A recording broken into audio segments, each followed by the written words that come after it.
이론적으로 단세포 생물의 경우 노화에 의한 죽음이라는 개념이 적용되지 않습니다. 단세포 생물들은 세포를 분열하며 번식하는데 이런 세포 분열의 횟수에 한계가 없습니다. 단세포 생물이 세포 분열을 하면 이내 한 마리가 두 마리가 되고 다시 세포 분열을 하면 두 마리가 곧 네 마리가 되죠. 단세포 생물들은 이 과정을 거칠 때 사체가 생기지 않습니다. 생존할 수 있는 환경만 갖춰진다면 영원히 살 수 있는 것입니다. 그러나 사람과 같은 다세포 생물들은 세포의 분열 횟수가 제한되어 있습니다. 다세포 생물의 세포 노화에 대해 집중적으로 연구한 레오나드 헤이플릭 박사는 1961년 각각의 종에 따라 그리고 세포의 신체 위치에 따라 분열 횟수가 정해져 있고 정해진 분열 횟수에 다다르면 재기능을 하지 못하고 죽는다는 사실을 밝혀냈습니다. 한마디로 동물의 수명은 태어날 때부터 이미 정해져 있고 시간이 지나면 세포 분열이 계속되고 신체의 노화 현상이 생겨 자연사하게 된다는 겁니다. 이처럼 세포가 노화해서 죽고 결국 생명을 마감하는 현상은 생물이라면 필연적으로 존재하는 현상인 듯 보입니다.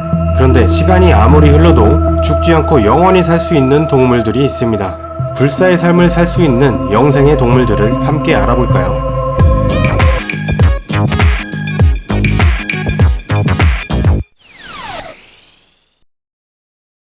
한때 애완새우 열풍을 이끌었던 주역인 시몬키의 원판인 브라인 슈림프입니다. 주로 물고기 치어들에게 밥으로 주는 물고기 밥이기도 합니다. 브라인 슈림프는 몸길이 10에서 15mm의 작은 동물 플랑크톤이죠. 모양이 새우 같다고 해서 이름에 새우가 붙은 녀석입니다. 브라인 슈림프는 주로 염분의 농도가 짙은 연못이나 호수에서 사는데 습기가 전혀 없는 환경에서도 몇 년간 생존할 수 있을 정도로 강한 생존력을 가졌습니다.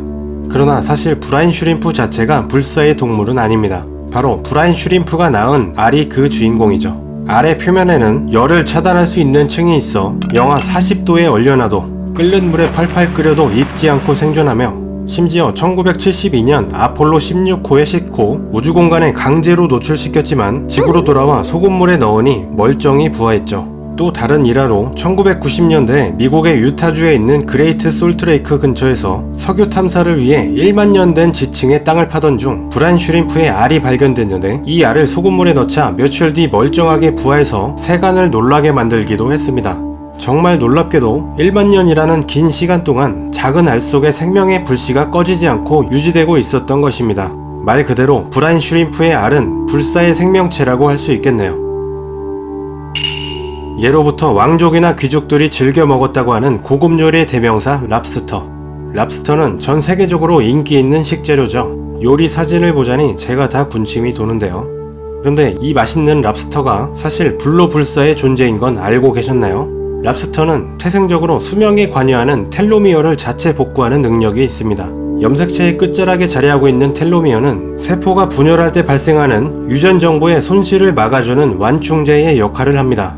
텔로미어는 세포 분열이 계속 반복됨에 따라 조금씩 닳다가 결국 전부 사라지게 되는데 텔로미어의 완전한 손실 이후의 세포 분열에서는 염색체에 담겨있는 유전 정보가 손상되고 그 세포는 더 이상 분열을 하지 않습니다.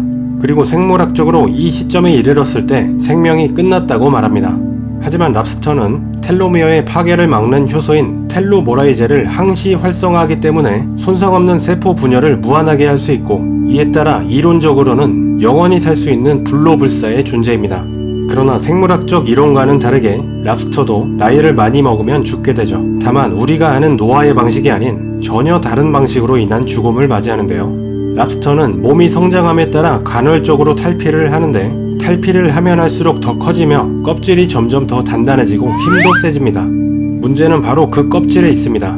오랫동안 살면 살수록 껍질이 더욱 단단해지기 때문에 오래 산 랍스터는 탈피를 하는 도중 지쳐서 탈진해 죽거나 탈피를 포기하고 살다가 신체가 결국 껍질보다 더 커져서 껍질에 압사돼 죽음에 이르는 경우가 많다고 합니다. 지금까지 발견된 개체 중 가장 오래된 랍스터는 약 140살 정도에 무게는 무려 9kg이나 나갔다고 합니다.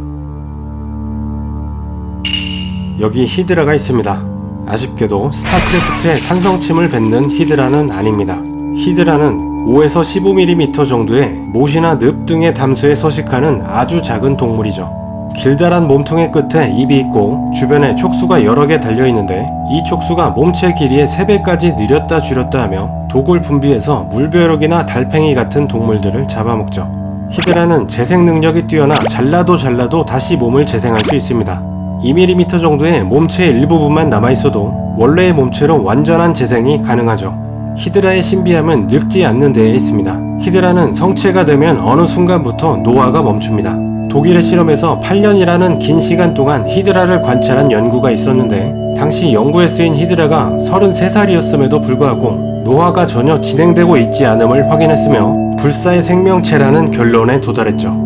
과학자들은 히드라가 늙지 않는 이유로 몸 대부분이 죽지 않고 끝없이 분열할 수 있는 줄기세포로 구성되어 있기 때문으로 보고 있습니다. 먹으면 몸에 좋다 해서 바다의 인삼이라고 이름 지어진 해삼. 해삼은 사포닌을 다량 포함하고 있어 예로부터 건강식으로 통했습니다. 불로장생을 꿈꾸던 진시황이 즐겨 먹었다는데 다 이유가 있어서겠죠.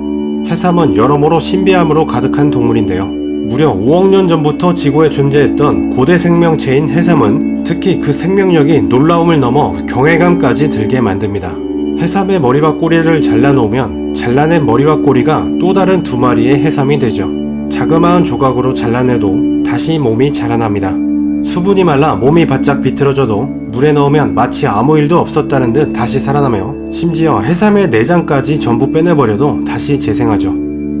해삼은 주로 말려서 유통하는데 무게가 90% 이상 줄어들어 이송하기 편한 데다 말려도 생명에 지장이 없다 보니 말린 해삼이지만 동시에 살아있는 해삼이기도 합니다. 해삼의 몸은 캐치콜라겐이라는 물질로 이루어져 있는데 마음대로 단단하게 됐다가 물렁거리게 되는 등 자유자재로 피부를 변화시킬 수 있습니다. 몇몇의 특이한 종은 몸의 크기를 축구공만하게 부풀릴 수도 있고 돌멩이처럼 보이게 변장을 할 수 있는 종도 있죠. 해삼은 일반적으로 야생에서 5년에서 10년 정도를 산다고 알려져 있지만 환경만 갖춰진다면 이론적으로 영원히 살 수 있습니다. 그러나 해삼은 특별히 나이를 알 수 있을 만한 신체 부위가 없기 때문에 나이를 측정할 방법이 없다고 하네요. 작은 보호탑 해파리는 아주 놀라운 동물입니다. 1994년 이탈리아의 연구원이 실수로 작은 보호탑 해파리를 수조에 넣고 오랜 시간 방치했는데 나중에 다시 돌아와 보니 원래 있던 성체 해파리는 온데간데 없고 새끼 해파리들만 덩그러니 남겨져 있었죠. 이를 이상하게 여겨 이후 5년간 4,000마리가량의 작은 보호탑 해파리를 연구한 결과 이 해파리는 수명을 다하면 어릴 때의 알로 돌아가며 알은 곧 번데기와 같은 폴립 형태로 바뀌고 이후 성체까지 자라는 것을 알게 됐죠. 한마디로 늙어서 노화가 진행되면 다시 어릴 때로 돌아가는 것입니다. 이것이 바로 작은 보호탑 해파리의 라이프 사이클인데 메비우스의 띠처럼 끝이 없습니다. 이 사이클은 영원히 반복되며 늙는 것 외에 신체에 심한 손상이 생겨도 같은 방식으로 어릴 때로 돌아간다고 합니다. 참 여러모로 부러운 녀석이네요. 이런 전환 분화 현상이 라이프 사이클에서 일어나는 건 해파리 중에서도 작은 보호탑 해파리가 유일하지만 생각보다 연구의 진척은 그리 많이 진행되지 않았습니다. 현재까지도 작은 보호탑 해파리의 영생의 삶을 사는 메커니즘은 해명되지 못한 숙제로 남겨져 있죠. 지금까지 신기한 불로불사의 동물들을 알아봤습니다. 생명체의 신체를 구성하는 것 중에는 물이 가장 많기 때문일까요? 신기하게도 불로불사의 동물들은 전부 물속에 사는 동물들이네요. 늙어 죽지 않고 오래 사는 것은 아주 오래전부터 이어진 인류의 꿈이기도 합니다. 노화를 방지하려는 연구는 현재까지도 전 세계에 걸쳐 다양한 분야에서 진행되고 있습니다. 그중 노벨 생리의학상을 수상하기도 했던 미국의 생물학자 엘리자베스 블랙번 박사가 20년간의 연구를 통해 노화를 방지하는 결정적 열쇠가 될 수 있는 텔로머레이스의 해독을 완료했다고 발표했는데요. 이를 활용해 노화를 방지하는 약이나 암을 예방할 수 있는 치료법을 개발할 예정이라고 합니다. 인류의 오랜 꿈이자 상상 속에서나 실현될 법한 영생을 누려볼 가능성이 조금씩 우리 앞에 열리고 있는 셈이죠. 물론 아직 갈 길이 멀지만 관련 연구 및 개발이 더 진척된다면 앞서 소개한 불로불사의 동물들처럼 노화 방지 약을 먹으며 영원히 살게 될지도 모릅니다. 우리가 죽기 전에 나온다면 말이죠.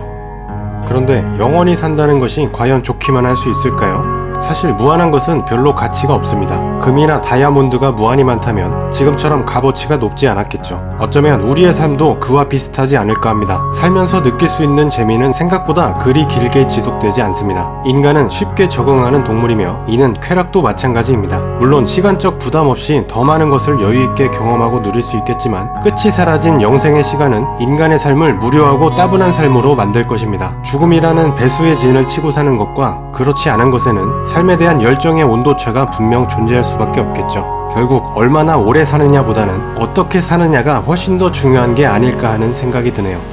이상으로 영상을 마무리하겠습니다. 재미있게 보셨다면 구독과 좋아요 잊지 마세요. 시청해주셔서 감사합니다.